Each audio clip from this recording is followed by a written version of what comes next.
Hey, hello everybody. This is Joy.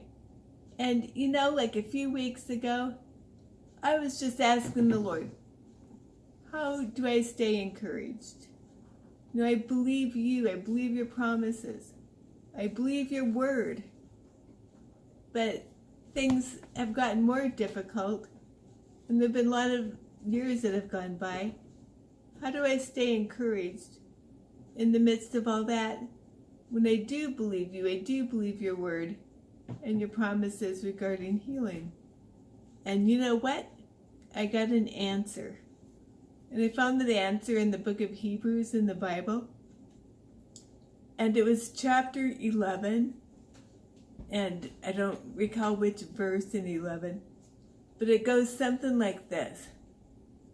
And Sarah, when she was past age of women, received strength to conceive seed because, and what's after the word because is very important, because this is the reason she was able to do the impossible in her life. Because she was able to do the impossible because she considered him faithful who promised. And you know what? It's one thing, believing God to be able to conceive a child during childbearing years. And there's wonderful testimonies of people who weren't able to conceive a child and then were able to. Very wonderful testimonies.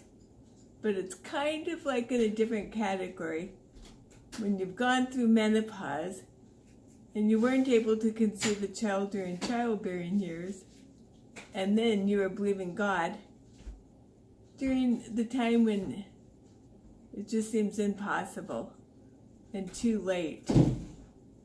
And I know that Sarah and Abraham had disappointments, had impatience, had failures. And the whole thing with Ishmael was when they tried to help God out a bit, and that didn't end up quite so good.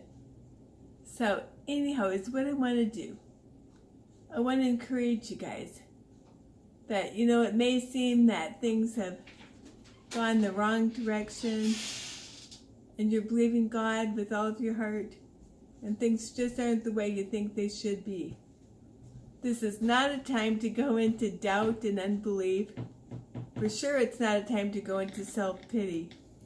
But it's a time to, as the scripture says, to consider him faithful who promised. So I want to encourage anybody out there to believe God, to get your heart free of the unbelief and the doubt, and to know that he is faithful who promised. And also I thought about that verse, that he does abundantly more that you can ask or think, according to the power that works in you. So I would like to encourage people to let the power of God work in you and to know that he is faithful to do as he promised, and that he will do abundantly more than what you could ask or think or imagine in your life.